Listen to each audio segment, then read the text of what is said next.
Hello all, day 2 of not skipping breakfast. ఈరోజు ఏదో ఒకటి సింపుల్గా శాండ్విచ్తో ఫినిష్ చేసేద్దామని చెప్పి 2 బాయిల్డ్ ఎగ్స్ తీసుకున్నాను.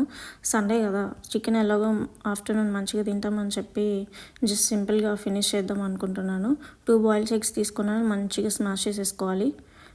స్మాష్ చేసుకున్న తర్వాత కొంచెం పెప్పర్, పించ్ ఆఫ్ సాల్ట్ వేసుకొని ఆర్గాన్ చిల్లీ ఫ్లేక్స్ కూడా ఉంటే యాడ్ చేశాను, టేస్ట్ బాగుంటుందని చెప్పి.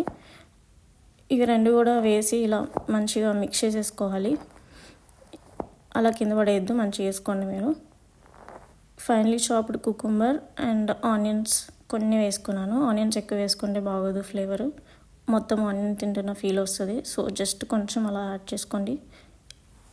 ఇది మొత్తం ఇలా మంచిగా మిక్స్ చేసేసుకొని పక్కన పెట్టుకోవాలి. 2 బ్రెడ్ స్లైసెస్ నేను 4 సైడ్స్ కట్ చేసి పెట్టుకున్నాను. ఈ బ్రెడ్ స్ప్రెడ్ నా దగ్గర ఉంటే ఇలా మంచిగా స్ప్రెడ్ చేసుకున్నాను. మీ దగ్గర మైనస్ ఉంటే స్ప్రెడ్ చేసుకోండి, బాగుంటుంది టేస్ట్. నేను మర్చిపోయాను.